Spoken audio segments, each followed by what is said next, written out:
దేవుని వాక్యం చదువుకుందాం. 103వ కీర్తన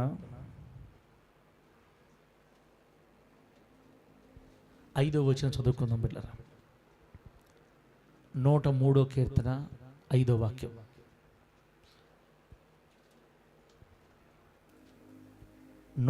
కీర్తన 5వ వాక్యం. పక్షిరాజు యవ్వనము వలె నీ యవ్వనము క్రొత్తదగుచుండునట్లు మేలుతో నీ హృదయమును తృప్తిపరచుచున్నాడు. పక్షిరాజు యవ్వనము వలె నీ యవ్వనము క్రొత్తదగుచుండునట్లు మేలుతో నీ హృదయమును తృప్తిపరచుచున్నాడు.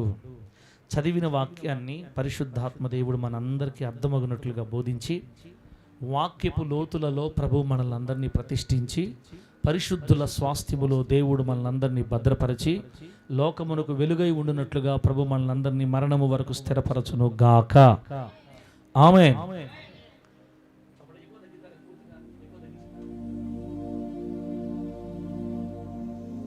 Praise the lord.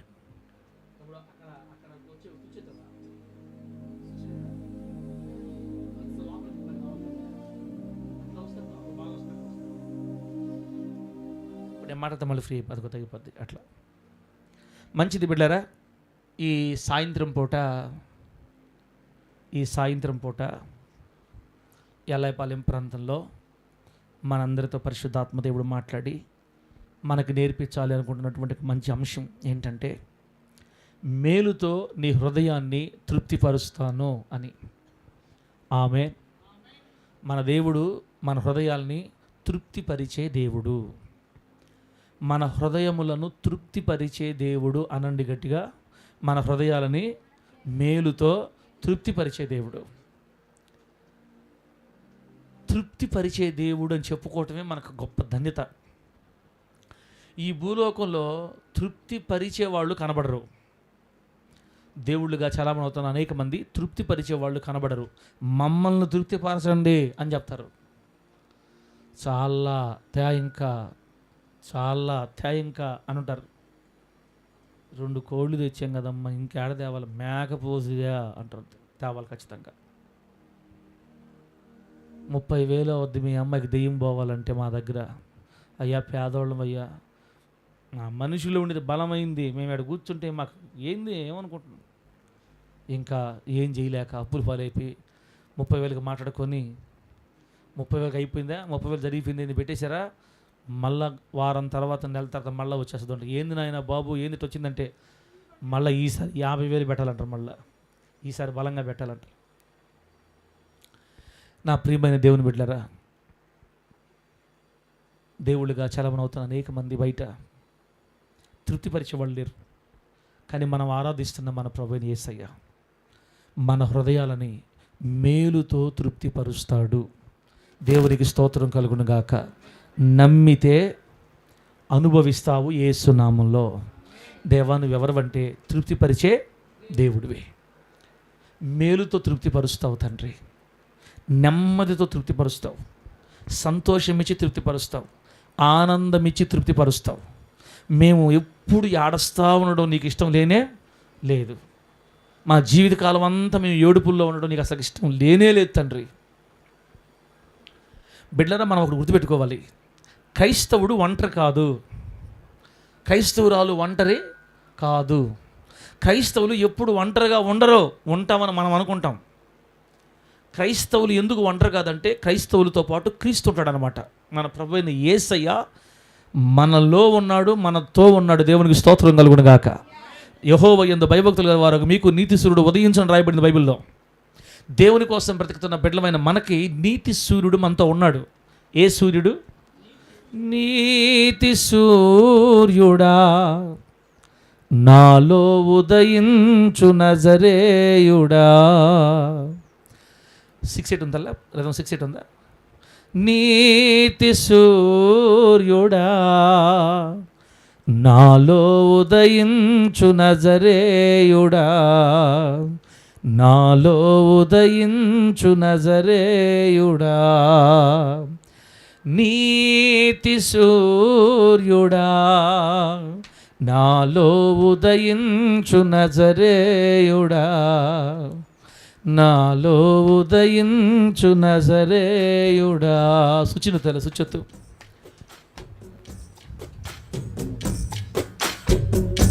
స్తోత్రం. ఆగిపోతుంది చూడు. స్విచ్ దాని పక్క స్విచ్ ఉంటుంది తల్ల, చిన్న స్విచ్ ఉంటుంది చూడు, ఒత్తు పైకి. అది అది కోసం చూడు. ఏమి రాజా, స్పీడ్ పెంచు తల్లి, కొంచెం స్పీడ్ పెంచు.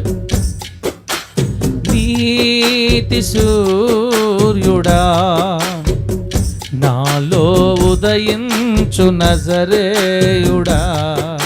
స్తోత్రం.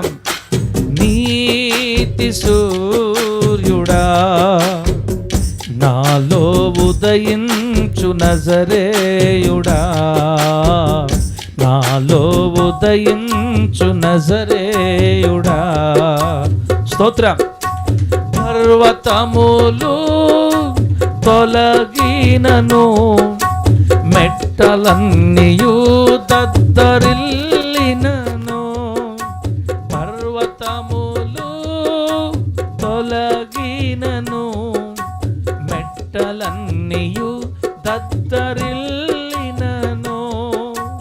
నా కృప నిన్ను విడువదంటివే, నా కృప నిన్ను విడువదంటివే. ఎడబాయక నాలో ఉదయించితివే, ఎడబాయక నాలో ఉదయించితివే. నీతి సూర్యుడా, నాలో ఉదయించు నజరేయుడా, నాలో ఉదయించు నజరేయుడా. స్తోత్ర. తిరిగిటై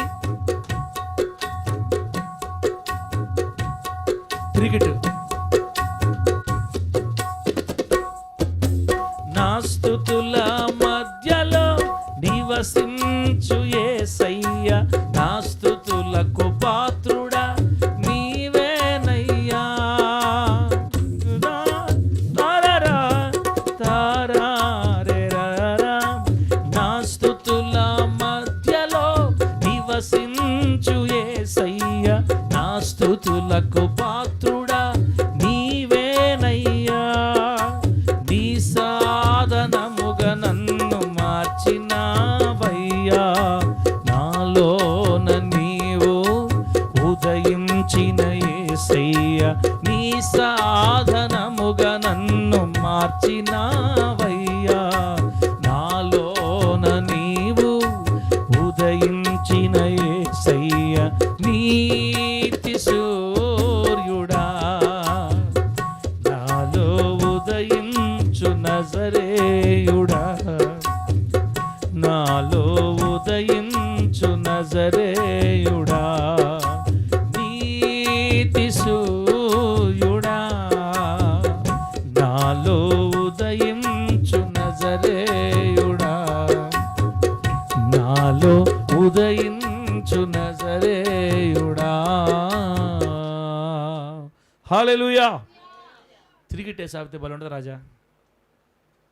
ఇప్పుడు చెప్పండి, ఏ సూర్యుడు ఉదయిస్తాడు మనకి? క్రైస్తవులు ఒంటరి కానే కాదు, క్రైస్తవులతో దేవుడు ఉన్నాడు. అందుకే మనం దేనికి టెన్షన్ పడాల్సిన అవసరం, దిగులు పడాల్సిన అవసరమో లేదు. ఎందుకు నమ్మాలి మనము దేవుణ్ణి అంటే, మనతో దేవుడు ఉన్నాడు కాబట్టి.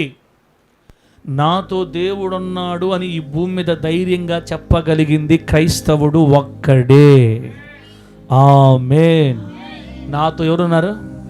నా దేవుడున్నాడు. నాతో దేవుడున్నాడు. నాకు దేవదూతల కంచె ఉంది. నా ప్రభు నాతో కాపుదల, ఆయన కాపుదల నాతో ఉంది. నాతో దేవుడున్నాడు, ఆయన సన్నిధి నాలో ఉంది, నాతో ఉంది, నా ఇంట్లో ఆయన సన్నిధి ఉంది అని భూలోకంలో ధైర్యంగా గుండె మీద చేసుకొని గోరకలు పెట్టి నిద్రపోయే వాళ్ళు భూమి మీద ఎవరైనా ఉన్నారంటే క్రైస్తవులు ఒక్కరే. కొంతమందికి బాధ వేస్తుంది, మాకు లేదా డుండా చూస్తారు, మనకు అవసరం లేదు బయట వాళ్ళతోటి, మన బాధలు మనం చెప్పుకుందాం బిడ్డలరా. అయితే ఇప్పుడు మన ప్రభు చెప్పేది ఏంటంటే, మేలుతో మీ హృదయాన్ని నేను తృప్తిపరుస్తా. నమ్మాలా పడలేదా? నమ్మాలి. నా దేవుడు తృప్తిపరిచే దేవుడే నమ్మాలి మనం. తృప్తి ఎప్పుడు వస్తుంది చెప్పండి? తృప్తి ఎప్పుడు వస్తుంది? ఆనందరాధనకు తృప్తి ఎప్పుడు వస్తుంది? చల్ల గాలికి కళ్ళు మూసుకున్నప్పుడా? చెయ్యి ప్రార్థన చేస్తున్నాములో, ఇబ్బంది లేదు. ఒక వ్యక్తికి తృప్తి ఎప్పుడు వస్తుంది? కోరుకున్నది దొరికినప్పుడు, ఆశించినది దొరికినప్పుడు. ఫోన్ కొనాలి అనుకున్నారు. 10,000 కొనుక్కుందాం అనుకున్నారు అనుకోండి, 30,000 కొన్నారు ఫోన్. ఎట్లుంటుంది? సాటిస్ఫై అని అడుగుతారు కొంతమంది, ఫుల్ అని చెప్తారు, ఫుల్ హ్యాపీ. 10,000 ఫోన్ కోరుకుంటే 30,000 ఫోన్ వస్తే ఇంక హ్యాపీ లేకుంటుంది, ఫుల్ సాటిస్ఫాక్షన్, తృప్తి. కోరుకుని దొరికినప్పుడు, ఆశించింది దొరికినప్పుడు, మనం ఏదైతే కావాలని కోరుకుంటామో అది మనకు దొరికినప్పుడు ఆ తృప్తి వేరే. కొంతమంది దొరకదు అని ఫిక్స్ అయిపోయి ఆశించటమే మానేస్తారు పూర్తిగా. ఏందన్నా మీ ఆశ ఏం చెప్పండి అన్నా అనుకో, మాకేమి లేవులే అంటారు. మాకేమి లేవులే అన్నారంటే దేవుడి దగ్గర వాళ్ళు ఏం పొందుకోలేరు. క్రైస్తవుడు చచ్చిపోయేదాకా కోరుకుంటానే ఉండాల, చిన్నది కానీ పెద్దది కానీ. లోన్లు తీసుకుంటుంటేనే మన సిబిల్ స్కోర్ స్టాండర్డ్గా ఉంటుంది. సిబిల్ స్కోర్ యాక్టివ్గా ఉండాలంటే చిన్నదో పెద్దదో ఏదో ఒకటే తీసుకుంటా కట్టుకుంటా ఉండాలి, అప్పుడు యాక్టివ్లో ఉంటుంది స్కోరు. మేము కట్టబల్లే మాకు వద్దు అన్నారనుకో, అన్ని కంపెనీలు మన సిబిల్ స్కోర్ బ్లాక్ చేస్తాయి. పేరుకి కనపడుతున్న స్కోర్ ఏది పనికిరాదు. అంటే ఇది లోన్లు తీసుకుని కట్టుకునే వాళ్ళకి అర్థం అవుతుంది, ఈ లాంగ్వేజ్ అందరికి అర్థం కాదు బిడ్డలారా. అలాగే విశ్వాసం ఎప్పుడు యాక్టివేట్లో ఉండాలంటే మనం దేవుని ఏదో అడతా ఉండాలా, కోరుకోవాలా, ఆశించాలి. ఏ వయసులో వాళ్ళకి ఆ వయసులో ఆశలు ఉంటాయి, ఇబ్బంది లేదు. మనమేమి దురభిప్రాయాలు దురాలోచనలు కోరుకోం కదా, చెడ్డవి కోరుకోం. ప్రభు దగ్గర నుంచి మనం మంచి ఆశిస్తాం. నీతిమంతుడు ఆశించున్నది వానికి దొరుకును అని చెప్పింది వాక్యం. దేవుని నామానికి మహిమ కలుగును గాక. నువ్వు కోరుకుంటే, నువ్వు ఆశిస్తే, నీ ఆశని తీర్చి నీ హృదయాన్ని దేవుడు మేలుతో తృప్తిపరుస్తాడు. మన హృదయాలను దేవుడు మేలుతో తృప్తిపరుస్తాడు. అందుకే చిన్నగా పైకి వేయటం ఎందుకని, ఒకటేసారి వేసే కొండకు నేను ఇంకా ఆ తర్వాత నెక్స్ట్ నాకు అనవసరం. ఇంకా 5 ఎకరాలు మరి అది ఈ నువ్వు నాకు తెలియదు. ఇంకా 5 ఎకరాలు ఈ నువ్వు మళ్ళీ 2,000 మంది ఒకేసారి కూర్చొని ఆరాధించాలి నిన్ను. ఒక్క ఆరాధనకి ఎంతమంది పట్టాలా? 2,000 మంది పట్టాలా. అట్లాంటిది 4 ఆరాధనలు అయితే 8,000 మంది జనాభా. ఆశిస్తామండి, ఆశకి హద్దులే ఉంది. ఆశకి హద్దులే లేవు, ఉండకూడదు కూడా. 10 బస్సులు తిరుగుతున్నా వేస్తున్నాం మళ్ళీ మన మందిరం కాడి నుంచి. ఎన్ని బస్సులన్నా? రైల్వే స్టేషన్కి ఒక బస్సు, బస్ స్టాండ్కి ఒక బస్సు, ఆ పక్కకు బస్సు, ఈ పక్కకు బస్సు, రైట్ అంటున్నాను. బయట పడ్డా ఉండాలా, ఇక్కడ ప్రార్థన జరుగుతూ ఉండాలి, బస్సు తిరుగుతూ ఉండాలా. మనకు కూడా ఒక దాన్ని ఏమంటారు, అంబులెన్స్ ఉండాలి మన చర్చికి. అంబులెన్స్, హోలీ చర్చి అంబులెన్స్ ఉండాలా. చాలా ఆశలు ఉన్నాయి. చెప్తే మీరు కింద పడి ఎక్కడే పడిపోయినట్టున్నారు. ఇంకా పైకి కూడా లేదు, ఏడే పడిపోయి ప్రాణం ఊపిరి పడిపోయినట్టున్నారు. ఒకసారి హైదరాబాద్ కల్వర్ టెంపుల్ చర్చికి పోయా నేను చూద్దామని. సతీష్ అని చర్చికి పోతే వరుసగా ఉన్నాయి అంబులెన్సులు. వాష్రూమ్స్కి వెళ్ళా నేను, బాత్రూమ్ చూద్దామని వెళ్తే అబ్బా మామూలు గట్ల వాష్రూమ్సే అంత నీట్గా క్లారిటీగా క్లీన్గా ఉన్నాయి. తిప్పవల్లే చేతులు పెడితే నీళ్ళు వస్తున్నాయి. ఏందన్నయ్య? సెన్సార్. చేతులు ట్యాప్ కింద పెడితే తిప్పవల్లే అయ్యే నీళ్ళు వచ్చేస్తాయి, చేతి చేసిన ఆగిపోతాయి నీళ్ళు. వాష్రూముల్లో. అది జీవితం అంటే. అట్టుండాలి మన బ్రెయిన్, మన ఆలోచన. ఆశించిన వాళ్ళు పొందుకున్నారు దేవుడి దగ్గర యేసునామంలో. అంత అవసరమా అన్నోళ్ళు ఏడే ఉన్నారు. అంత అవసరమా, ఎడగొచ్చా దేవుడిని అట్లా అడిగేది దేవుడు అనుకునేవాళ్ళు ఈగులు తోలుకుండా పడుకో ఉండరు, కూర్చో ఉండరు. అంత నెల్లూరులో నేను ఈగులు తోలే బ్యాచ్ కాదు. ప్రభు కృప చూపితే కట్టడమే యేసునామములో, అంతే. హల్లెలూయా. చేతులు పెడితే నీళ్ళు వస్తుండే, మందట కాదు. మిర్ర పెడతాం ఆ ట్యాప్ దగ్గర, ఆ అద్దం నీ మొహం కనపడితే నీళ్ళు పడాలి యేసునామములో, అంతే. నువ్వు అద్దంలో కనపడతావు, నీళ్ళు పడతానే ఉండాలి. పక్కకపోతే అప్పుడు ఆగాల. దేవుని కొరకు ఎన్నో చేయాలని ఆశలు ఉన్నాయి. ఉండాలి ఆశలు ఉండాలి మనకి. ఎందుకంటే ఆయన తృప్తిపరిచే దేవుడు కదా. మేలుతో హృదయాలు తృప్తిపరిచే దేవుడు. ఆశలు కనాలి, కళలు కనాలి, సాధకం చేసుకోవాలి. అందుకే విలియం కేరీ భక్తుడు ఏం చెప్పాడంటే, దేవుని దగ్గర నుంచి మీరు గొప్ప వాటిని ఆశించండి. ఏం చెప్పాడు? దేవుడి దగ్గర నుంచి మీరు గొప్ప వాటిని ఆశించండి, ప్రభు దగ్గర నుంచి. అలాగే దేవుని కోసం మీరు చేసే పనులు కూడా గొప్ప కార్యాలు చేయండి. దేవుని కోసం ఆయన దగ్గర నుంచి అడిగేవి గొప్ప అడగాలి, ఆయన కొరకు చేసేవి కూడా మనం ఎట చేయాలి? గొప్పగా చేయాలి. నువ్వు మాత్రం నాకు గొప్పగా నేను మాత్రం చిన్నవి చేస్తా అనకూడదు. మనం ఆయన దగ్గర నుంచి ఎంత రేంజ్లో అడుగుతామో మనం కూడా ఆయన కొరకు అంతే రేంజ్లో పనిచేయాలా. ఆయన దగ్గర నాకు 2000 మందిని కట్టిమని చెబితే 2000 మంది కట్టే మందిని నీ ప్రభుని అడిగితే, బాత్రూముల దగ్గరేమో ఆ కొడాలు, ప్లాస్టిక్ కొడాలు ఒకటి వేసి పెట్టి ఎరగొడతా ఉండే, ఆడి నీళ్ళు లేకపోయా, పౌడు లేకపోయా. కొంతమందికి పక్కన పెట్టుకుని అలవాట్లే, ఇస్రాయల్ పాస్టర్కి పక్కన పెట్టి అలవాటే లేదు యేసునామంలో. మీరు నమ్మాలి, మీరు చూస్తారంటే చూపిస్తా. ఇప్పుడు కూడా యేసునామంలో ఈరోజు 4 రూపాయలు ఉంది బ్యాలెన్స్. డబల్ డిజిట్ కాదు, సింగిల్ డిజిట్. ఈరోజు అయితే మరి దేవుని స్తోత్రం కలుగును గాక. 3 రోజుల క్రితం ఏమైందంటే, నేను మినిమం బ్యాలెన్స్ మెయింటైన్ చేయట్లేదని 500 ఫైన్ వేశారు అన్న. -478 చూపిస్తుంది. నేను అనుకున్నా 400 రూపాయలు ఎప్పుడు వచ్చిందని. ఆ తర్వాత ముందు చూస్తే గీత మైనస్ ఉంది ఫస్ట్. అంటే అర్థమైందని అర్థం, బ్యాంకు వాళ్ళకి నేనే నా బాకీ పడిపోయా. 400 రూపాయలు అప్పు కట్టాలి వాళ్ళకి. డబ్బు మనకు అవసరంలే, ఏసై ఇస్తే అంత తిని అంత కట్టుకొని సేవ చేసుకోవటం యేసునామంలో. కానీ ఇదే జీవితాంతం ఉండదు నాకు. ఖచ్చితంగా ప్రభు ఇస్తాడు. ఆశలు ఉన్నాయి కదా, కోరికలు ఉన్నాయి కదా, కోరుకో, ఆశించు, అడుగు. తృప్తి కలగాలి మనకి. మనం అడిగే వాటిలో ప్రభు మనకు ఖచ్చితంగా తీరుస్తాడు. మేలుతో నీ హృదయాన్ని నేను తృప్తిపరుస్తానని చెప్పాడు దేవుడు. మేలు చేసి మనకి ఆ మేళ్ళు మనం పొందుకోవడం ద్వారా మన హృదయాలు తృప్తి పడితే చూసి ఆనందించాలని కోరుకునే దేవుడు. దేవునికి స్తోత్రం కలుగును గాక.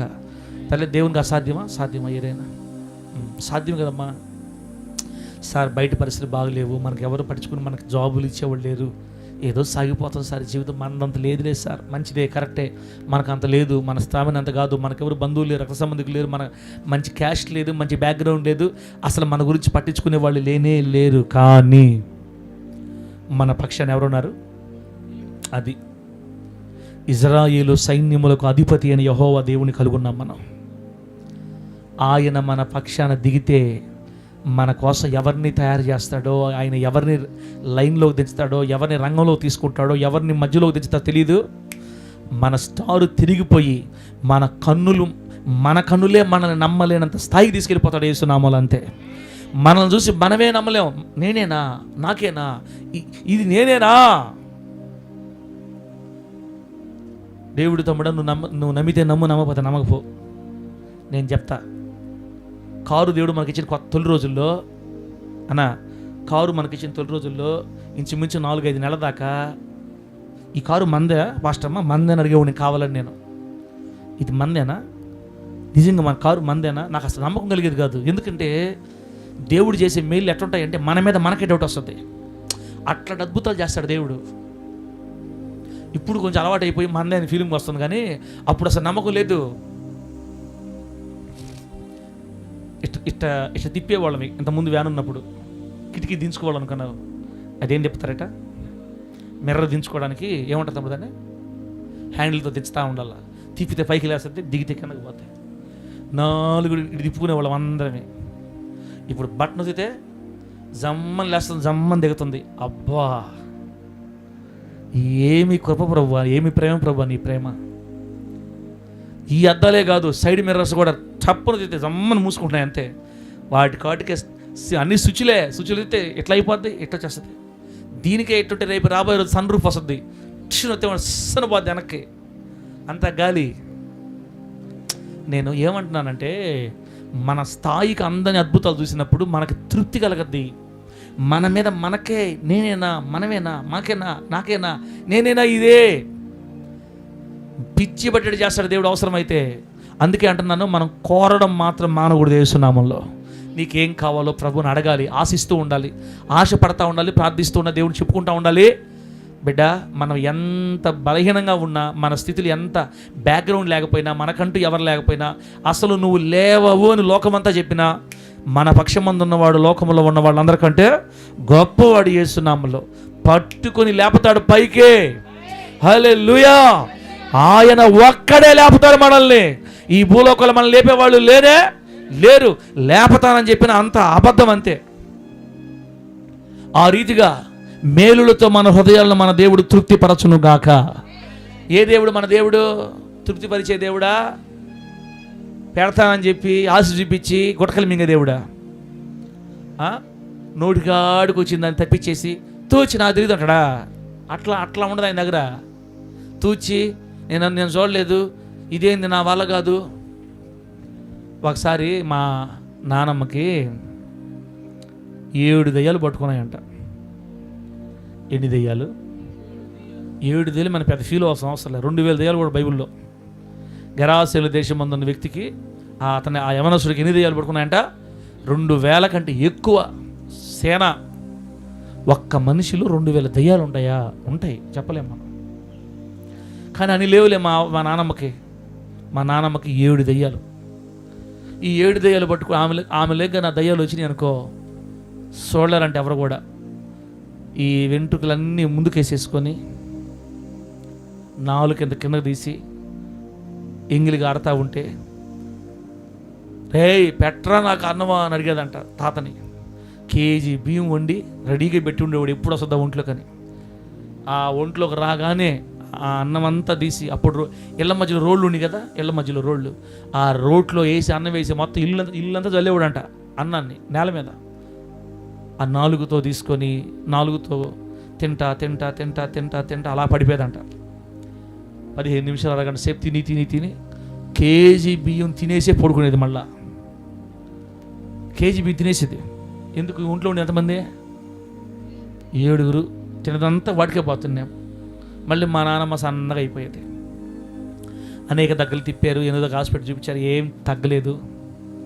లాస్ట్కి ఒకరోజు వాళ్ళు ఆరాధించే ఒక స్థలాన్ని తీసుకొని వెళ్ళి, అప్పుడు ఇంకా ప్రభు నమ్మకలేదు, వాళ్ళు ఆరాధించే ఒక స్థలాన్ని తీసుకెళ్ళారంట. తీసుకెళ్తే ఆ వ్యక్తిలోకి పూనేరు.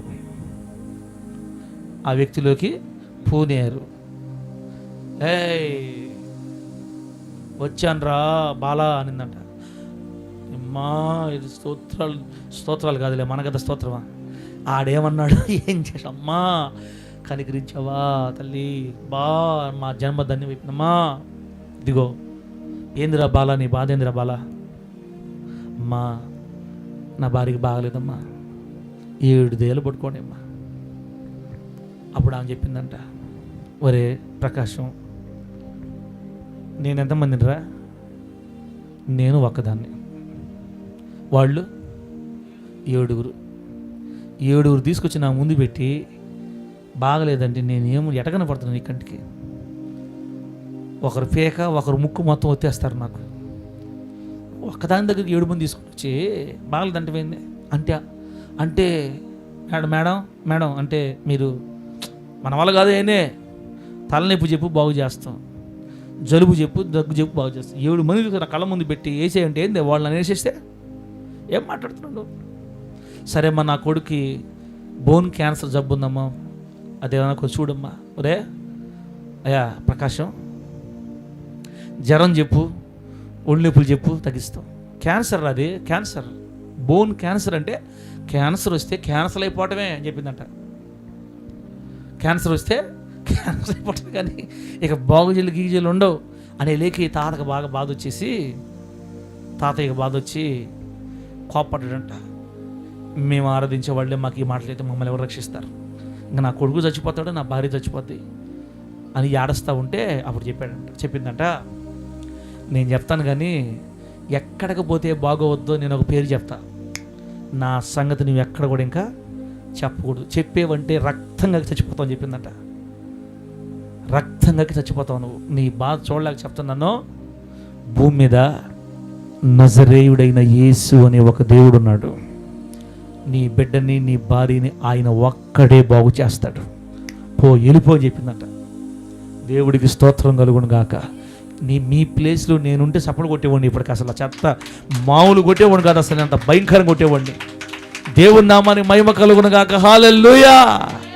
పో బాగుపడిపో అని చెప్పింది అంతే.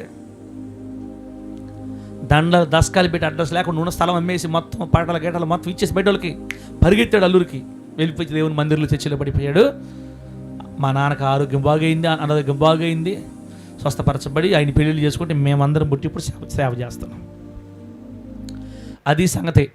మన దేవుడు ఎవరో తెలుసా? తృప్తిపరిచే దేవుడు. ఆమేన్. ఆయన దగ్గర బాధ పెట్టడం, సారీ తూచ్ జరగవు అనే మాటలే ఉండవు. నమ్మాలి, నా దేవుడు నా కొరకు ఏమైనా చేయగలుగుతాడు. ఆయనకు సాధ్యమైంది ఏది లేనే లేదు. ఆయనకు సాధ్యమైంది ఏది లేదు నా జీవితంలో. నా ప్రభు నా కోసం తృప్తిపరుస్తాడు. మేలులతో నా హృదయాన్ని తృప్తిపరుస్తాడు. మేలులతో నా దేవుడు నా హృదయాన్ని తృప్తిపరుస్తాడు. మేలు చేసే దేవుడు తల్లే మన దేవుడు. అమ్మా, నీకు ఏం అవసరం ఉందో, ఏ బాధ ఉందో, ఏ కష్టం ఉందో, ఏ సమస్య ఉందో తీరుస్తాడు తల్లే. ఎక్కడ సార్ ఎక్కడ? నువ్వు 2018 నుంచి చెబుతుంటే వాక్యం 26 ఏం అరి లేదు, గురి లేదు, ఇంకేడ సార్ చేసేదే అంటే దాని అర్థం ఏం తెలుసా?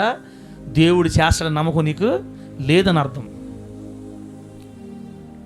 ప్రతి దానికి సమయము కలదు. ఆ సమయం వచ్చినప్పుడు నువ్వు నిరాశపడిపోయి మౌనంగా ఉన్నా కూడా దానికి అదే జరిగిపోద్ది యేసు నామములో. అంతే. గట్టి చెప్పు హల్లెలూయా. నమ్మి నమ్మి నమ్మి చెప్పి చెప్పి విని విని విని విని చిరాకు కుట్టి చేయబల్లే పెట్టబల్లే ప్రభా నువ్వు చేసినా నువ్వు చేయకపోయినా నీ కోసటే బతికేస్తాను గమ్ముగైపోయావు అనుకో.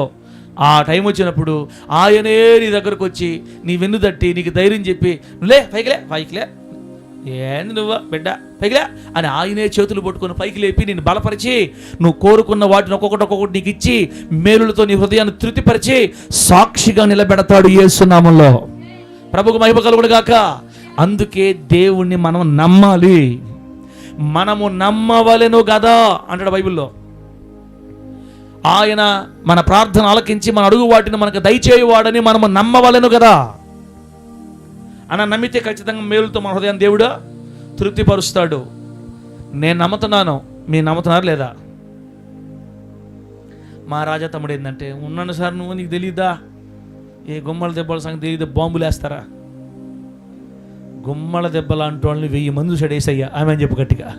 నువ్వు ఏసయ్య పని చేసుకుంటా వెళితే శత్రువులు సహా మిత్రులు అయిపోతారు యేసు నామములో. చేస్తే ఆ విధంగా నమ్మి మనం ప్రభు కొరకు బతకాలి, ప్రభు పని చేయాలి. బిడ్డ దయచేసి నమ్మండి అమ్మా, అంతే. అది చెప్పాలనుకున్నా నేను. ఈరోజు పాయింట్ ఏంటంటే తృప్తిపరిచే దేవుడు, మేలులతో మన హృదయాన్ని తృప్తిపరిచే దేవుడు. ధైర్యం తెచ్చుకోండి అమ్మా, ఏడవబాకండి, ఇంకా దిగులు పడబాకండి. ఏడ్చే ప్రతి వ్యక్తికి నవ్వే రోజు వస్తుంది యేసు నామములో. ఏడ్చే ప్రతి వ్యక్తికే నవ్వే రోజు వస్తుంది. 8 గంటలకల్లా తినేసి పడుకుంటారు, ఉదయాన్నే లేస్తారా లేరా? ఒకవేళ లేకుండా అట్టే పడుకున్నారంటే అర్థమైంది, తట్టినా కూడా అన్నారు అనుకో, సౌండ్ కూడా రాకుండా అట్టే ఉన్నారు అనుకో, అబ్బాయి గారు. రాత్రి గడిచిపోయిన తర్వాత పగలొస్తే మళ్ళీ మనుషులు ఎలా లేచి పనులు చేసుకుంటారో, ఈరోజు దిగుళ్ళలో బాధల్లో కన్నీళ్ళు ఉండే వాళ్ళందరూ మళ్ళా నవ్వతారు యేసు నామములో. దేవుని బిడ్డలకైనా అన్యులకైనా ప్రభు ఎరగిన వాళ్ళైనా ఎరిగిన వాళ్ళైనా కష్టం తర్వాత ఖచ్చితంగా మేలుంది. ఒకే కష్టాన్ని పెడితే చచ్చిపోతారు మనుషులు, అంతే. దేవుడు ఎప్పుడు కూడా మనుషులకు ఒకే కష్టాన్ని పెట్టడు, అలాగే ఒకే మేలును కూడా పెట్టడు. చూడండి, ఆశీర్వాదాలే ఎక్కువ ఇచ్చేసి ఆశీర్వాదాలే ఇచ్చాడు అనుకో, చచ్చిపోతాం తెలుసా మీకు? చచ్చిపోతాం అంతే. అనా 15 నిమిషాలు నవ్వకుండా 15 నిమిషాలు ఆపకుండా నవ్వితే ఏమవుతుందా?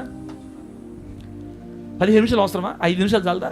మనం గట్టిగా నవ్వుతాం. బాగా నవ్వినప్పుడు కళ్ళలో నీళ్ళు వచ్చి పొరబోయి నువ్వు ఒక పక్కకు పోయి దారికి కళ్ళు గమ్మున నన్ను వస్తా, కళ్ళు నొప్పులు పడుతున్నాయి, నాకు కళ్ళు నీళ్ళు వచ్చేస్తున్నాయి, గుండె నొప్పి పడుతుందా? 5 నిమిషాలు నవ్వితేనే. 10 నిమిషాలు ఏకదాటిగా నవ్వారంటే పరదేశులమో ప్రియులారా. ఏమైందమ్మా? నవ్వతా ఉన్నాడు, చచ్చిపోయాడండి.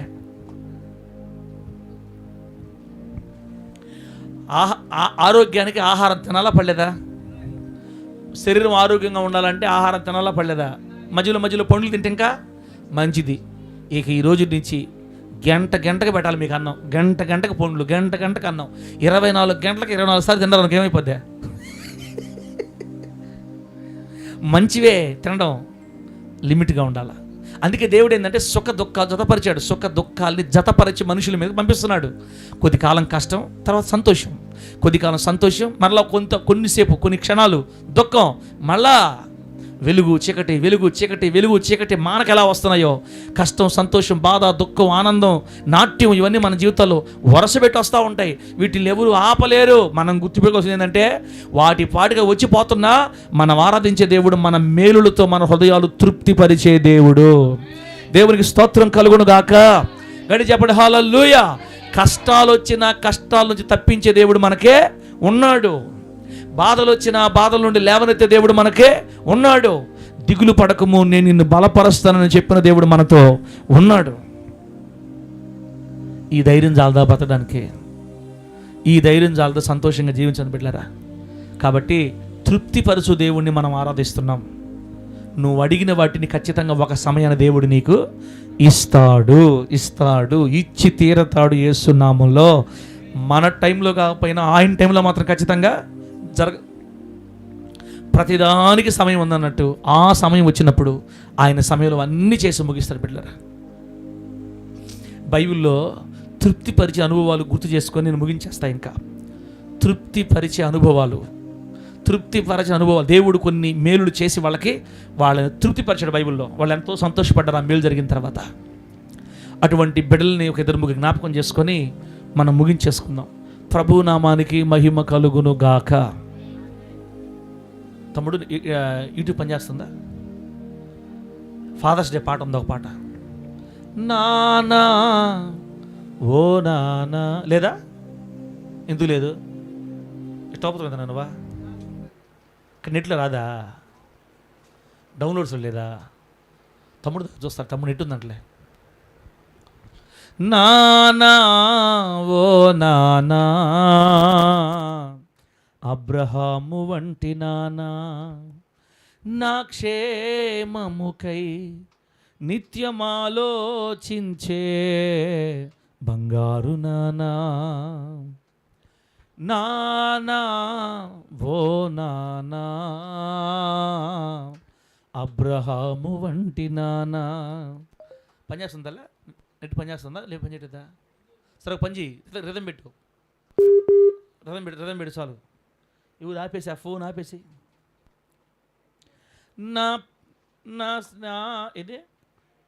నా క్షేమముకై నిత్యమాలోచించే బంగారు నానా. డఫ్ పెడతా, డఫ్ పెట్టు.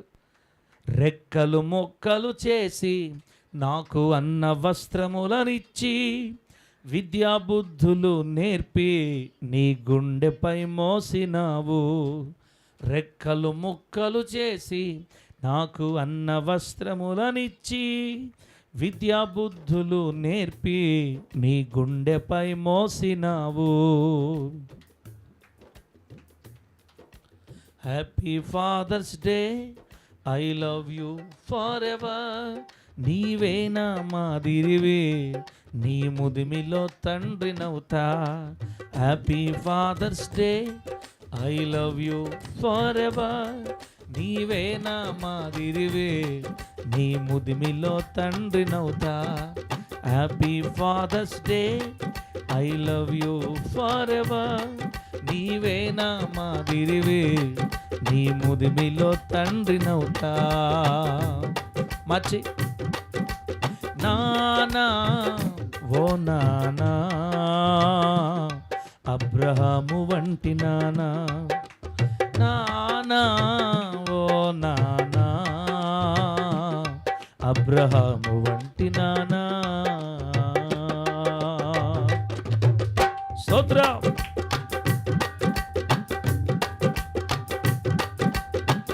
అందరికంటే ఎక్కువగా నన్ను ప్రేమించావే, యాకోబులా దారి తప్పినప్పుడు నన్ను గద్దించినావే, మోషేలా అందరికంటే ఎక్కువగా నన్ను ప్రేమించావే, యాకోబులా దారి తప్పినప్పుడు నన్ను గద్దించినావే, మోషేలా నడవవలసిన ఆ త్రోవను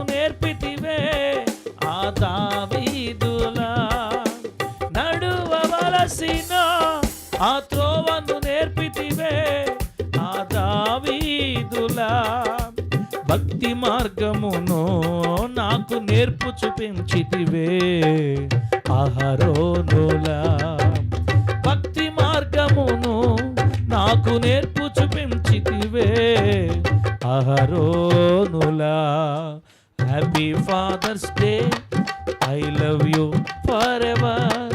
నీవే నా మాదిరివే, నీ ముదిమిలో తండ్రి నవ్వుతా. Happy father's day, I love you forever. నీవే నా మాదిరివే, నీ ముదిమిలో తండ్రి నవ్వుతా.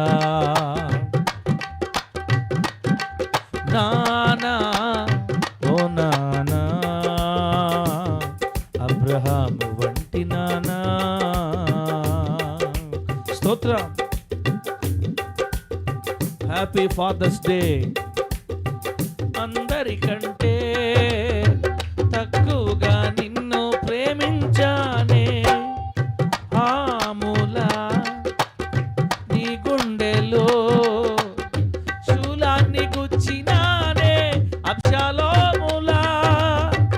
అందరికంటే తక్కువగా నిన్ను ప్రేమించానే, హాములా నీ గుండెలో శూలాన్ని గుచ్చినానే అబ్షాలోములా. నిన్ను అసహించి దూరమయ్యానే ఆ చిన్నవానిలా. నిన్ను అసహించి దూరమయ్యానే ఆ చిన్నవానిలా. కన్న పేగు బంధంతో నన్ను సహించుచున్నావే పరమ తండ్రిలా. కన్న పేగు బంధంతో నన్ను సహించుచున్నావే పరమ తండ్రిలా. Happy father's day, I love you forever. నీవే నా మాదిరివే, నీ ముదిమిలో తండ్రి నవ్వుతా. స్త్రీలు తల్లి నవ్వుతాను పాడాలి తల్లి. Happy father's day, I love you forever. నీవే నా మాదిరివే, నీ ముదిమిలో తండ్రి నవ్వుతా. నానా ఓ నానా, అబ్రహాము వంటి నానా. నానా ఓ నానా, అబ్రహాము వంటి నానా. నా క్షేమముకై నిత్యమాలోచించే బంగారు నానా. నా క్షేమముకై నిత్యమాలోచించే బంగారు నానా. రెక్కలు మొక్కలు చేసి నాకు అన్న వస్త్రములనిచ్చి, విద్యా బుద్ధులు నేర్పి నీ గుండెపై మోసినావు. రెక్కలు ముక్కలు చేసి నాకు అన్న వస్త్రములనిచ్చి, విద్యా బుద్ధులు నేర్పి నీ గుండెపై మోసినావు. Happy father's day, I love you forever. నీవే నా మాదిరివే, నీ పుదిమిలో తండ్రి నవ్వుతా. Happy father's day, I love you forever. నీవే నా మాదిరివే, నీ ముదిమిలో తండ్రి నవ్వుతా. నానా ఓ నానా, అబ్రహాము వంటి నానా. నానా ఓ నానా, అబ్రహాము వంటి నానా. హల్లెలూయా, హల్లెలూయా. ఈ పాట విన్నప్పుడు మీలో కొందరికి ఏమనిపించుంటుందంటే, సార్ హ్యాపీ ఫాదర్స్ డే ఎవరికి చెప్పాలంటే మనము అబ్రహాము వంటి నాన్నకి చెప్పాలా, ఇంకా యాకోబు వంటి నాన్నకి, మోషే వంటి నాన్నకి, అహరోను వంటి నాన్నకి, వాళ్ళకి చెప్పాలా హ్యాపీ ఫాదర్స్ డే. మా నాన్న సంగతి నీకు తెలీదు. 3 సీసాలు ఎత్తితే దించడేకనా. మా నాన్నకి సీసాలతోనే జీవితం. మేమేం చెప్పాం సార్ హ్యాపీ ఫాదర్స్ డే అనుకుంటున్నారా? మంచిగా ఉండేవాళ్ళకంటే తాగేవాళ్ళకి ఎక్కువ చెప్పాలి మనం. ఆమేనండి. నానా హ్యాపీ ఫాదర్స్ డే. మన దగ్గర ఏదైనా ఉంటే తీసుకెళ్ళి కొనుక్కొని ఇచ్చి చెప్పేవనుకో, తాగుడు దిగిపోవాలి యేసునామములో ఆ ప్రేమ దెబ్బకి. ఒరే నాయన, ఏందిరా ఈ ప్రేమ, నా కూతురు, నా కొడుకు. బిడ్డరా, మన ప్రేమతో వాళ్ళు చాలా వరకు ప్రభావితం చేయొచ్చు. కాబట్టి బాగుంటేనే కదా హ్యాపీ ఫాదర్స్ చెప్పాల్సింది. ఎలా ఉన్నా కూడా చెప్పాలి. దేవుని ప్రేమతో తండ్రులు ప్రేమించాలి. ప్రభువు నామానికి మహిమ కలుగును గాక. చెప్పండి, ఆదివారం మన దేవుడితో ఈ పూట దేవుడు మనతో ఏం మాట్లాడాడు? మన దేవుడు ఎవరు? ఏ దేవుడు? మేలుతో హృదయాన్ని తృప్తిపరిచే దేవుడు. మేలులతో మన హృదయాన్ని తృప్తిపరిచే దేవుడు. 105వ కీర్తన ఎన్నో వచనమ్మా? 103వ కీర్తన 5వ వచనం. 103వ కీర్తన 5వ వచనం. మేలుతో నీ హృదయమును తృప్తిపరుచుచున్నాడు అని. బిడ్డరా, బైబిల్ గ్రంథంలో దావీదు రాజు మనందరికీ తెలుసు. దావీదు రాజుకు కూడా ఒక కోరిక, చాలా కాలం నుంచి ఆ కోరిక ఉంది దావీదు రాజుకి. చిన్నప్పటి నుండి ఆ కొండను చూస్తా పెరిగాడు. ఇదే ఎల్లాయిపల్లెలో ఇదే రోడ్లో చెప్పి ఆ కొండ ఏ కొండ? సియోను కొండ. సియోను కొండ ఎక్కాలని దావీదు గారికి కోరిక. నేను ఎక్కలేనంత ఎత్తైన కొండ నన్ను ఎక్కించు అని అడిగాడు దేవుణ్ణి. ఎందుకు దావీదు గారికి ఆ కొండ అంటే ఇష్టం అంటే, శత్రువులు ఆ కొండని సమీపించలేరు. ఆ కొండ మీద రక్షణ ఉంది, ఆ కొండ మీద దేవుని సన్నిధి ఉంది, ఆ కొండ మీద కాపుదలు ఉంది, అన్నీ ఉన్నాయి కదా. మనం విన్నాం కదా. సియోను కొండ చాలా సేఫ్టీ ప్లేస్ అనమాట. శత్రువులు బారిన పడకుండా బ్రతకొచ్చు. ఎందుకంటే ఆ కొండ చుట్టూ ఏమున్నాయి? లోయలు ఉన్నాయి. లోయల్లో నుంచి శత్రువులు రావాలంటే పైనుంచి బాగా కనబడతారు, బాణాలు చంపేయచ్చు. శత్రువుల చేతికి చిక్కకుండా ఆరోగ్యంగా క్షేమంగా బ్రతికే చోటు సియోను కొండ. అక్కడ కట్టుకున్నారు కోట ఎబూసీలు. ఆ ఎబూసీలు అక్కడే స్థిరపడిపోయారు. వాళ్ళని ఎవరు ఏమనలేకపోతున్నారు, వాళ్ళని ఎవరు ఏం చేయలేకపోతున్నారు.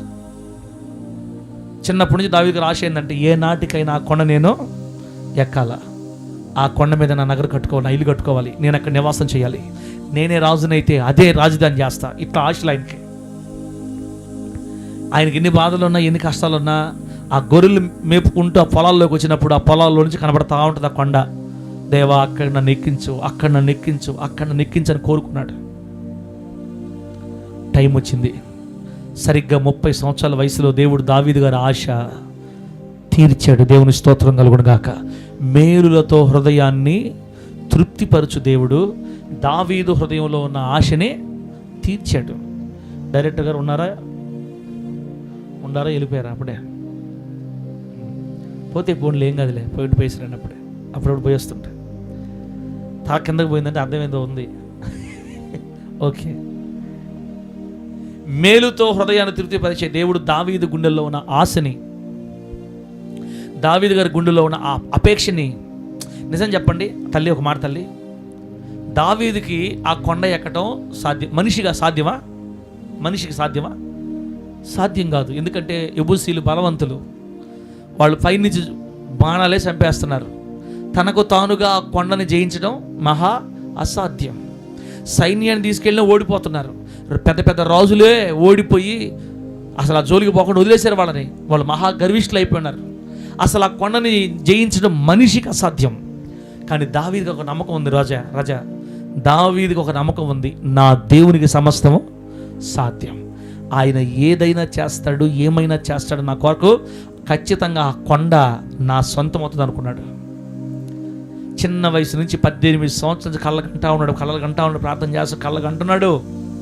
30 సంవత్సరాల వయసులో దేవుడు ఆశ తీర్చి ఆయన మేలు చేసే దావీదుకి వాళ్ళని ఎలా జయించాలో ప్లాన్ దేవుడు వాళ్ళకి ఇచ్చి వాళ్ళందరినీ చిత్తుగా ఓడించి యెబూసీలు నివాసం చేస్తున్న సియోను కొండ దావీదు చేతికి వచ్చిన దేవుడి స్తోత్రం కలుగును గాక.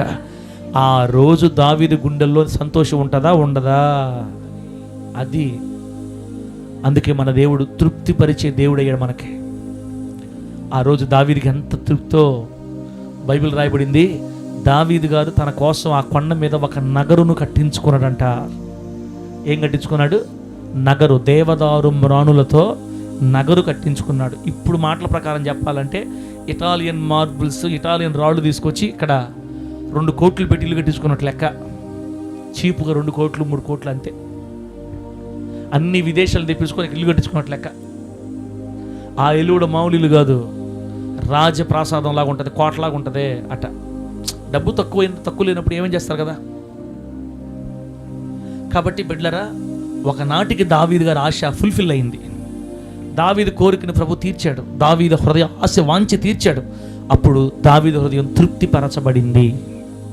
నిజంగా ఆ ఆనందం చెప్తే వర్ణించేది కాదు. అది ఇన్నాళ్ళు ఆశించింది, కోరుకున్నది ఒక్కసారి మన చేతికి దొరికితే ఆ ఆనందం ఎట్లా ఉంటుందో అనుభవించిన వాళ్ళకి తెలుసు. దావీదు గారి కోరిక తీర్చి మేలుతో దావీదు హృదయాన్ని నింపి సంతోష సమాధానాలతో దావీదుని దీవించిన దేవుడు, ఆ దైవజనుడిని దీవించిన దేవుడు ఈ రోజుల్లో మన ఆశలు కూడా ఖచ్చితంగా తీర్చి మేలులతో మన హృదయాన్ని తృప్తిపరుస్తాడు. దేవుని స్తోత్రం కలుగును గాక. ఇన్ని చెప్పిన తర్వాత కూడా మీరు నమ్మకపోతే నాకు సంబంధము లేదు. ఎందుకు నమ్మట్లేదో నాకు అర్థం కావట్లేదు దేవుడు. ఇప్పుడు మీకు అనవసరం, మీరు నమ్మండి, అడగండి, నమ్మండి చాలు. మీరు నమ్మకం పెట్టుకోండి. దేవుణ్ణి ఎందుకు నమ్మలేమో చెప్పండి. ఆయనకు అసాధ్యమైన మన స్థితి తీసేయి. అసలు మన దగ్గర ఏమి మొత్తం జీరో మంది. జీరోలో ఉన్న మనము హీరో అయిన యేసుని నమ్ముకుంటే ఏమవుతాయి? నా దేవుడు సమస్తం సాధ్యం, నా దేవుడు చేస్తాడు, నా దేవుడు ఏదైనా చేస్తాడు, ఆయన నా జీవితంలో చేస్తాడని బిడ్డరా మనం నమ్మితే నువ్వు ఖచ్చితంగా పొందుకుంటావమ్మా. దావీదు శక్తికి మించిన ఆ సీయోను కోటని దావీదు చేతుల్లో పెట్టిన దేవుడు నువ్వు అడిగేది, ఆశించేది నీకు ఎందుకు ఇవ్వడం? నిశ్చయముగా ఇచ్చి నిన్ను తృప్తిపరిచే దేవుని ఆరాధిస్తున్నావు. తగిన కాలం ముందు నీ మనసు తృప్తిపరచబడును గాక. గట్టిగా చెప్పండి హల్లెలూయా. చెప్పండి గట్టిగా హల్లెలూయా. అది దావీదు గారి ఆనందం, దావీదు గారి తృప్తి. బైబిల్ గ్రంథంలో నాకు నచ్చిన ఒక ఆయన ఉన్నాడు. ఆయన పేరు యాకోబు. చెప్పండి, ఆయన పేరు ఏం పేరు? యాకోబు. యాకోబు గారు ప్రేమలో పడ్డాడు వాళ్ళ అందరికి వెళ్ళిన తర్వాత. ఎవరితో ప్రేమలో పడ్డాడు? వాళ్ళ మామగారి కూతురు, చిన్న కూతురు రేచల్, ఇంగ్లీష్లో, తెలుగులో రాహేలు. రాహేలుతో ప్రేమలో పడ్డాడు. ఇప్పుడు మామ అడిగాడు పోయి, మామయ్య చిన్న అమ్మాయిని చేసుకుంటాను నేనంటే 7 సంవత్సరాలు నాకు 7 సంవత్సరాలు నాకు కానీ కొలువు చేస్తే అప్పుడు ఆ అమ్మాయిని ఇస్తాను నీకని చెప్పాడు. పరాయోళ్ళకి ఇడు ఎందుకురా, నా చెల్లి కొడుకు నీకే ఇచ్చుకుంటే మనందరూ కలిసి ఉండొచ్చు, నీకే ఇస్తాను కానీ అన్నాడు. ఇంకా యాకోబు గారికి రోజులు గడిచేది తెలియదంట. బైబిల్లో ఉందన్నమాట. రాజా, రోజులు గడిచేదే తెలియట్లా. 7 సంవత్సరాలు 7 రోజుల్లాగా అయిపోయిందంట. మా బైబిల్ చెప్పిందన్నమాట. అంటే ప్రేమలో పడితే రోజులు కూడా ఇంక తెలియవు. ఎందుకు సార్ ఆ మాటలు మనకు? ఇప్పుడు ఇక్కడ ఎవరు ఉన్నారు ప్రేమలో పడి? మనకి ఎందుకు ఆ మాటలన్నీ చెప్తానులేమో, వినండమ్మా మీరా. ఇప్పుడు మన పాయింట్ ఏంటి? తృప్తిపరిచే దేవుడు కదా మన దేవుడు. దేవుడు సీరియస్ చూడబాకు దేవుడు, నేనేమనట్లేదు దేవుడు, ఆపేస్తాలే దేవుడు, ఎందుకు సీరియస్ పడతలేడు? ఆనందరాజు వెళ్ళిపోయాడు ఉన్నాడు చూడు, ఉన్నావన్నా? దేవుడు మా ఆనందరాజుని దీవించును గాక. గట్టి చెప్పండి హల్లెలూయా. చెప్తుంటారు అక్కడక్కడ, నాకు తెలియదు కానీ ప్రేమలో పడితే ఆకలి ఉండదంట, నిద్ర ఏముండదు, వాళ్ళకి ఏం గుర్తురా. వాళ్ళకి ఒకరినొకరు చూసుకుంటా గొర్రెలు తోలుకుంటా పోతున్నారు. గొర్రెలు తోలుతున్నానే కానీ మైండ్ అంతా మరల మీదే ఉంది. భలే మాటలు రాష్ట్ర బైబిల్లో. అసలు 7 సంవత్సరాలు ఎట గడిచిపోయింది తెలియదంట. మామయ్య రేపే లాస్ట్, అర్థమైంది కదా, ఇంకా మాట్లాడి పెళ్లి చేసుకోవాలంటే అవునోలేడు నిజమే అని ఊరోళ్ళతో మాట్లాడి పెళ్లి ఏర్పాట్లు చేస్తే యాకోబు గారు భలే ఆనందంగా ఉన్నారు. మా నాన్న చెప్పాడు, మా అమ్మ చెప్పింది, మా మేనమామ కూతురుని చేసుకోమని చెప్పారు, మా మామయ్య కూతుర్నే, నాకు నచ్చిన అమ్మాయి ఇక్కడ ఉంది, నేను నచ్చిన అమ్మాయి నా మరలను చేసుకో, భలే సంతోషం ఉన్నాడు. పెళ్ళి అయిపోయింది. పొద్దున్నలే చూస్తే 7 సంవత్సరాలు 7 రోజులుగా అయిపోతే ఆ 7 రోజులు కనిపెట్టుకొని చేసుకున్న లాస్ట్ చూస్తే ఆ మనిషి పెద్ద కూతురు పాపం లేయనిచ్చి పెళ్లి చేశారు. అదేం పెళ్ళిలో నాకు అర్థం కాల. పెళ్లి చేసుకునేటప్పుడు ఎవరో చూసుకోరా, మరి వాళ్ళ ఆచారం చూసుకోకూడదంట. అందుకే ఇప్పుడు కొన్ని పెళ్ళిళ్ళలో ముఖం మొత్తం పూలు వేసేసి అసలు ముఖాలు కనబడినారు. అట్లాంటి పెళ్ళిళ్ళు కానీ ఇప్పుడు కానీ ఉంటే ఇప్పుడు కూడా మోసం చేసేయచ్చు. మోసం జరిగిపోయింది. ఉదయం లేదు చూస్తే పెద్దమ్మాయి అంట పోయాడు వాళ్ళ మామ దగ్గరికి. మామయ్య ఎంత దుర్మార్గుడు మావయ్య నువ్వు, ఏం చేసావు ఏమైంది అల్లుడు? అవును ఎవరిని ఇచ్చా నాకు, ఏంది పెళ్ళి, ఎవరు చేసి పెళ్ళి? ఓ అదే, దానికి పెద్ద సీరియస్ ఎదుటరా. పెద్ద అమ్మాయిని ఇంట్లో పెట్టుకొని చిన్నపిల్లని ఇస్తే ఎట్లా బాబా అబ్బాయి అని పెద్దమ్మాయి పెళ్లి చేసుకుంటారా? మా ఊరు ఆచారం అది కాదు. ముందు పెద్దదానికి పెళ్లి చేసి తర్వాత చిన్నదాన్ని చేయాలా. ఈ మాట ముందు చెప్పొచ్చు కదా మావయ్య నువ్వు, అవన్నీ ఇప్పుడు ఎందుకులే, ఇప్పుడు ఏంటి చిన్నపిల్ల కావాలంటే అంతే కదా, ఇంకొక 7 సంవత్సరాలు చెయ్యి, ఇంకొక 7 సంవత్సరాలు చేయి, చిన్నదాన్ని కూడా ఇచ్చేస్తా. పెట్టారా? దావీదు యాకోబు ఆశ 14 సంవత్సరాలకి తీరింది. ఎన్ని సంవత్సరాలు తీరింది? 14 సంవత్సరాలు. ఇంకో 7 సంవత్సరాలు చేసి మూలకత చేసి ఎండిపోయి వానకి తడిసి ఎండకి ఎండి సరికి వణికి వచ్చేటప్పుడు అందంగా వచ్చే నాన్న దగ్గర నుంచి మొత్తం దీని ఇప్పుడు వచ్చి మొత్తం గోర్లు మేపేసరికి ఎకరాలు వేసిపోయింది, ఏం లేదు ఇంకా. అసలు గుర్తుపట్టలేకపోతే యాకోబా కాదా అని మొత్తం ఎగిరిపోయినాయి. ఎండకి ఎండి వానకి తడిసి మొత్తం ఎగిరిపోయింది. ఎట్టో పాపం మరదలు కాదనుకుండా చేసుకుందిలే. లాస్ట్కి రాహేలుని చేసుకునేసరికి అప్పుడు ఆయనకి జీవితంలో ఒక తృప్తి కలిగిందనమాట, నెమ్మది కలిగింది. బిడ్డలారా, ఆ తృప్తినిచ్చేది కూడా దేవుడే. దేవుని స్తోత్రం కలుగును గాక. ఆయనకి కోరుకున్న స్త్రీని, కోరుకున్న భార్యని దేవుడిచ్చాడు. బిడ్డలారా, కొంతమంది మ్యారేజ్ విషయంలో దేవుని చేత అడుగుతుంటారు, ప్రభువా నాకు తెలియదు ఎలా చేయాలో, ఏ స్టెప్ తీసుకోవాలో నాకు తెలియదు ప్రభువా, నువ్వు నాకు సహాయం చేయి, ఇది నీ చిత్తం అయితే ఇది నువ్వే చేయి అని కొంతమంది కోరుకుంటారు. కొందరి మీద ఆలోచన పెట్టుకుంటారు. దేవుడు దాన్ని స్థిరపరిచి దాన్ని నెరవేర్చినప్పుడు ఆనందం వేరు అనమాట. ఇది ఒక తృప్తి. యాకోబు గారు ఎంతో ఆనందించాడు, పాపం సంతోషించాడు. బైబిల్లో ఒక మాట రాయబడి ఉంటుంది, ఎప్పుడు ఏ రోజు తాను చేసుకున్నాడు రాహేల్ని, ఇంకా వాళ్ళ అక్క దగ్గర కంటే పెద్ద భార్య దగ్గర రావటే మానేశాడంట. బైబిల్ చెప్తుంది మాట. ఒకసారి రాహేల్ చెల్లి దగ్గర పోయి, అక్క తొగి వేసుకుంటా నా భర్తను తీసుకుంటే నీకు సాలదా అని అడుగుతుంది. వాళ్ళిద్దరు తగాదగా చూస్తే బల ఆశ్చర్యం వేస్తుంది నాకు. అసలు రాహేల్ మరి పెద్ద లేయ దగ్గర రానికుండా ఆపేసింది పూర్తిగా చెల్లిలో. వాళ్ళ బాధలే మనకెందుకులే పాపం, ప్రేమించి చేసుకున్నాడు పాపం. ఆయన ఉంటుంది తప్పదు. 14 సంవత్సరాలు కష్టం. అది మీకేం తెలుసు ఆ బాధలో? 14 సంవత్సరాలు ఎదురు చూసి కష్టపడి చేసుకోండి కదా, అది ఆ విధమైన తృప్తి. ఏది ఏమైనా ప్రభు మనల్ని తృప్తిపరిచే దేవుడు. బిడ్డలారా, యాకోబు గారికి 14 సంవత్సరాల కష్టాన్ని దేవుడు వ్యర్థం చేయకుండా ఆయన కోరుకున్న భార్యనిచ్చి పెళ్లి చేశాడు యాకోబుకి. తర్వాత 12 మంది పిల్లల్ని ఇచ్చాడు, ఆస్తినిచ్చాడు. ఒంటరిగా వచ్చిన యాకోబుని మందలుగిన ఆస్తిపరుడుగా బయటికి తీసుకొచ్చాడు దేవుడు. దేవుని స్తోత్రం కలుగును గాక. గట్టిగా చెప్పండి హల్లెలూయా.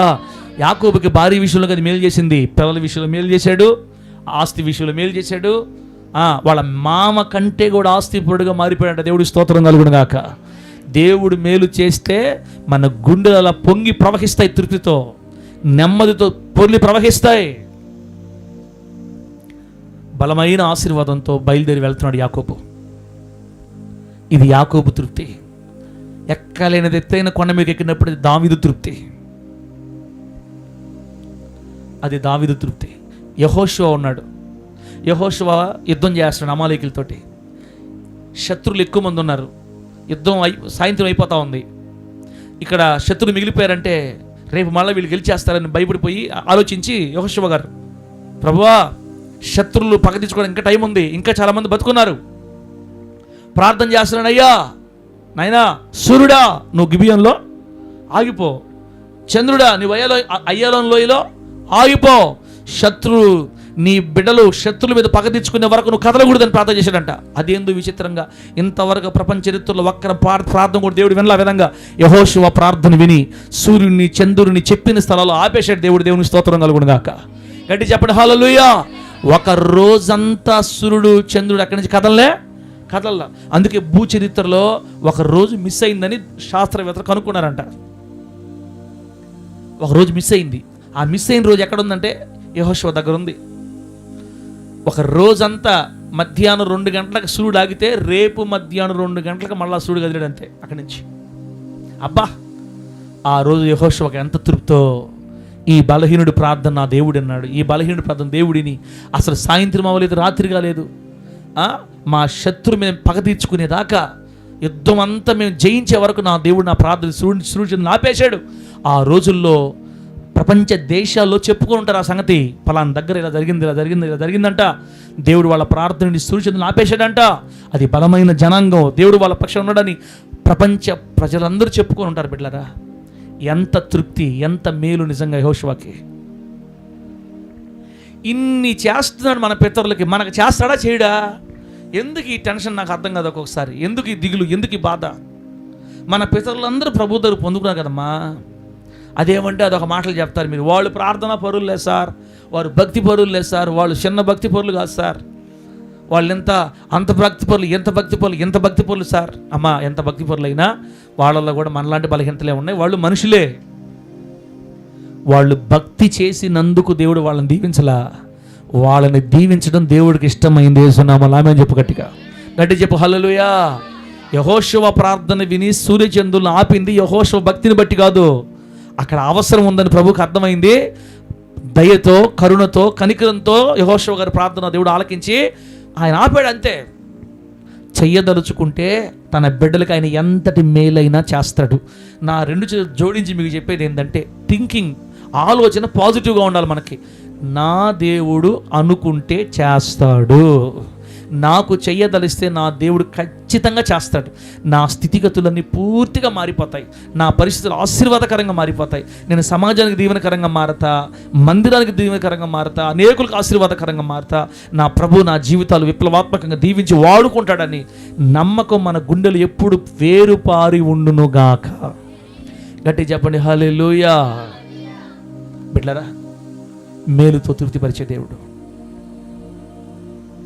వ్యభిచారమందు పట్టబడిన స్త్రీ రాళ్లతో కొట్టబడడానికి సిద్ధంగా ఉంది. వ్యభిచారమందు పట్టబడిన స్త్రీ రాళ్లతో కొట్టబడడానికి సిద్ధంగా ఉంది. కేకలేస్తున్నారు. చెప్పు, నువ్వు చెప్పు, రాళ్లతో కోటి చంపమని చెప్తుంది వాక్యం. నువ్వు చెప్పు. యేసు ప్రభువు ఆలోచిస్తున్నాను, సరే చూస్తున్నాను. ఆమె ఏమనుకుంటుంది తెలుసా? ఇంక ఈ రోజుతో నా జీవితం అయిపోయింది, ఇదే నా లాస్ట్ రోజు, ఇక కొద్దిసేపటికి రాళ్ళు తగిలి చచ్చిపోతాను నేను.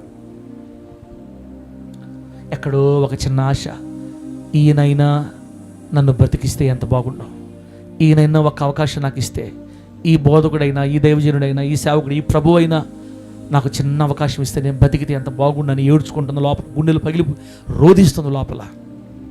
ఆమెకు ఒక ఆశ, బ్రతికితే ఎంత బాగుండో, జీవిస్తే ఎంత బాగుండో, నాకు ఈ మరణం తప్పిపోతే ఎంత బాగుండో. ఇది అసాధ్యం, ఇది ఎవరు ఆపలేరు. మోషే ధర్మశాస్త్ర నియమాలు ఇంకెవరు ఆపలేదు. ఖచ్చితంగా చచ్చిపోవాల్సిందే. నా కళ్ళ ముందు ఎందరో ఆడవాళ్ళని చంపేశారు, ఇప్పుడు నన్ను చంపేస్తారని దిగులు పడి ఏడుస్తూ ఉంది. అక్కడ ఉండేది ఎవరో తెలుసా? అక్కడ ఉండేది ఎవరో మామూలు మనిషి కాదు, సృష్టికర్త. ఒకటే మాట, మీలో పాపం చేయని వాడు ఎవరో మొట్టమొదట ఆమె మీద వేయండి. పాపము చెయ్యని వాడు మొట్టమొదట రాయి వేయండి ఆమె మీద. కింద నేల మీద వంగి ఏదో రాశాడు, అడ్రస్ లేకుండా పారిపోయారు అంతే. యేసునామములో ఆమేన్ చెప్పడం గట్టిగా చెప్పండి హల్లెలూయా. నిన్ను ఏమైనా చేయాలంటే నేను చేయాలమ్మా, నేను కూడా నీకేమి హాని చేయను. సమాధానంగా వెళ్ళు, ఇక మీదట నువ్వు పాపము చెయ్యొద్దు. ఆమెకి ఎంత ఆనందం అంటే, ఎంత సంతోషం అంటే, ఒక్కసారిగా మరణ నీడలు తొలగిపోయి జీవం వచ్చేసింది. ఒక్కసారిగా చావు కళలు పోయి జీవం వచ్చేసింది. నాకు ఆ తృప్తి అనుభవించిన వాళ్ళకి అర్థమవుతుంది.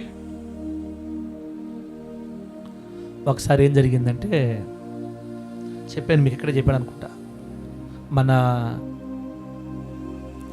నెల్లూరు మినీ బైపాస్లో పెట్రోల్ బంక్ ఉంది కదన్నా, ఈ ప్రైవేట్ ట్రావెల్స్ అని ఆగుతుంటే చూడతలే, ఎక్కడ భారత్ పెట్రోల్ బంక్ మినీ బైపాస్లో రాత్రిపూట హైదరాబాద్ బస్సులో ఆగుతుంటాయి కదా, ఆ టర్నింగ్ దగ్గర చాలా యాక్సిడెంట్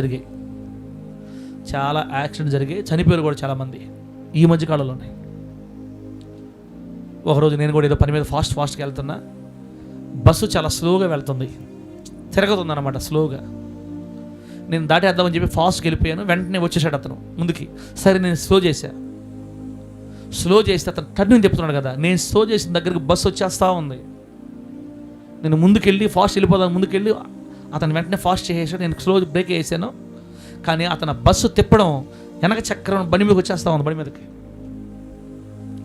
నాకు అర్థమైపోయింది వచ్చేస్తుంది బండి. నేను బండి తోసేసి దూకేసాను అనమాట. దూకేయడంలో నేను కూడా బండి దగ్గరే పడ్డాను. వెంటనే వస్తూ ఉంది చక్రం వస్తూ ఉంది. నాకు అర్థమైపోయింది ఇంక బండి మీద ఎక్కేస్తుందని బండి తోసేసి నేను పక్కకు దిగేసి పరిగెత్తకుండా లేసేసా, బయటికి పక్క వచ్చేసా. ఇప్పుడు నా కళ్ళ ముందు బండి కనపడుతుంది, బండి మీదకి బస్సు ఎక్కుతా ఉంది. నేను అనుకున్నా, ఇప్పుడు ఈ బండి మీదకి బస్సు ఎక్కేస్తుంది, చక్రాలు హ్యాండ్లో ఒక పక్కకు మూత ఒక వంగరపోద్ది, మొత్తం ఏడాది పగిలిపోతాయి, ఇక నేను దీన్ని చేయించుకోవాలంటే నాకు ఇప్పుడు 20,000 కావాలా? ఇప్పుడు పరిస్థితులు 20,000 నేను కట్టుకుని ఎవరైనా వచ్చి నేను బండి చేయించుకుని లేకి ఎకరాలు వేసిపోద్ది నాకు తెలిసిన సంగతి. ఇక బండి లేకుండా కూడా నేను ఇప్పుడు సేవ చేయాలి అనుకుంటున్నా మనసులో. బిడ్డరా, తర్వాత నేను సైలెంట్, నాకేం చేయాలి అర్థం కావట్లే. టైంలో ఎవరో చూసి కేకలు పెట్టారు, అరిసేలే కదా, బ్రేక్ వేసాడు. బ్రేక్ వేస్తే అప్పటికే చక్రం బండి మీకు ఎక్కేస్తుంది. బండి చక్రం బస్సు కిందకి వెళ్ళిపోయింది. బండి అంతా సగం బండి బస్సు కింద ఉంది. చక్రం బండి కవర్ మీకు ఎక్కేస్తుంది. అతను చూసి కొంచెం వెనక్కన్నాడు. నేను బండిని బయటికి లాగా. నిజానికి అది నేను ఆడే ఉంటే నా మీద ఎక్కాల్సింది. తుటిలో నేను తప్పించుకున్నాను, బండి మీద కూడా ఎక్కేసింది. పిల్లరా, తర్వాత నేను లాగు ప్రేరేపణ వస్తుంది అనమాట నాకు. నేను వెంటనే హ్యాండిల్ పట్టుకొని లాగితే ఈజీగా వచ్చేసేసింది. పిల్లరా, మీరు నమ్ముతారో అసలు గీత కూడా పడలేదు అక్క బండి మీద. గీత మన రోడ్డు మీద అంతసేపు అది ఈడ్చుకుంటూ వచ్చింది, గీత కూడా పడలా. నాకు అనిపించింది, ప్రభువా ఇట్లాంటి నమ్మలేని అద్భుతాలు నువ్వు కానీ చేయకపోతే మా జీవితాలు ఏమైపోతాయి? ఇక్కడ ఎన్నో ప్రమాదాలు జరిగే, చనిపోయారు చాలామంది. అయ్యా, ఏదేమైనా నువ్వు లేకపోతే, అద్భుతాలు చేసే నువ్వు లేకపోతే, మేలు చేసే నువ్వు లేకపోతే మా జీవితాలు ఏమైపోతాయో. అసలు బండి పడనట్టుగా, బండికి దెబ్బ తగినట్టుగా ఫ్రీగా వెళ్ళిపోయి నేను తర్వాత ఇంటికి వచ్చి నేను మళ్ళీ లైట్ వేసి చూసినా కూడా నాకు ఎక్కడ గీత. దేవుని కాపుదల. ఎందుకు నమ్మలేకపోతున్నా? దేవుడి కార్యాలే చేస్తాడు తల్లి దేవుడు. మనకి మేలుతో తృప్తిపరిచే దేవుడు నాకున్నాడని నమ్మండి దయచేసి. మనకు అసాధ్యమైనవి ఆయనకి సాధ్యం. ఆయనకి ఈ భూలోకంలో అసాధ్యమైనవి లేదని నమ్మితే, బిడ్డరా, ఆ పాపంలో ప్రాణం పోగొట్టుకోవాల్సిన ఆ స్త్రీని జీవాన్ని ఇచ్చి సంతోషంగా ఇంటికి పంపించిన దేవుడు మన వ్యక్తిగత జీవితంలో, మన బ్రతుకులో కూడా అనేక మేలు చేసి మనల్ని బలపరుస్తాడు. మనం ఆరాధించే మన దేవుడు ఎవరంటే, మేలులతో మన హృదయాన్ని తృప్తిపరిచే దేవుడు. ఎక్కలేని ఎత్తైన కొండ ఎక్కించి దావీదు హృదయం తృప్తిపరిచాడు. కోరుకున్న భార్యనిచ్చి యాకోబు తృప్తిపరిచాడు. ప్రాణం పోగొట్టుకోవాల్సిన పరిస్థితుల్లో ప్రాణ తీపి ఉన్న ఆమెకి ప్రాణాన్ని ఇచ్చి బ్రతికించి ఆమెను తృప్తిపరిచాడు. ఎన్నోసార్లు మనకు కూడా యాక్సిడెంట్ తప్పించి, మరి ప్రమాదాలు తప్పించి, రోగాలను తప్పించి, బాధలను తప్పించి మన ప్రాణాలు తృప్తిపరిచాడు. ఇటువంటి దేవుని కలిగి ఉన్న నీవు ఇంకా ధైర్యంగా, ఇంకా సంతోషంగా, ఇంకా ఆనందంగా ప్రభువులో సాగిపోవాలి. విశ్వాసాన్ని వృద్ధి చేసుకోవాలి. దేవుని కోసం నిలబడాలి. ఆయనకు సాక్షిగా జీవించాలి. అనేకులకు ఆశీర్వాదకరంగా మారాలి. ఆ గొప్ప కృపలోనికి మన ప్రభు మనల్ని అందరినీ నడిపించును గాక. మీ హృదయాలను నా దేవుడు తృప్తిపరచును గాక. మీరు కోరిన కోరికలు తీర్చి మేలులతో మీ హృదయాలు ప్రభు నింపి ఇక్కడ కూర్చున్న ప్రతి బిడ్డని తృప్తిపరచును గాక. కళ్ళు మూసుకొని ప్రార్థన చేసుకుందాం బిడ్డలారా.